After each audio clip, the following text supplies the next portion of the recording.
Ir teiciens vēlams cilvēks tas, kurš no tevis neko nevēlās, vai ne?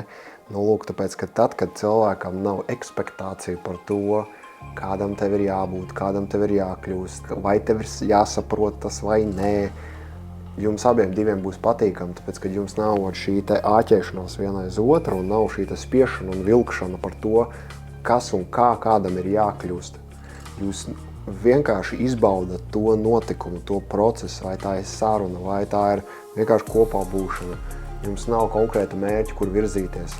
Ja? Un pat, ja ir, vai abi divi spēja koncentrēties uz šo te labsajūtu mirklī, kad paskaties, mēs taisam kaut ko lielāku. Mums ir sadarbības projekts, piemēram, un mēs abi divi sadarbojamies uz to, kā mums būs labi ar tevi vai bez tevis.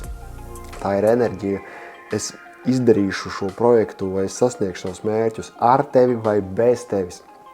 Un ja tu ar tādu enerģiju ej tajā pasākumā, tad tu automātiski noņem nost sev tādu enerģiju, kas ir šī te vilkme, gribēšana, pierādīšana, aizāķēšanās, grābšana. Un otrā pusē cilvēki ļoti to jutīs. Viņi jutīs, ka tev no viņiem neko nevajag. Viņi jutīs tevī tādu pašpārliecinātības enerģiju, kas teiks, es to sasniegšu ar jums vai bez.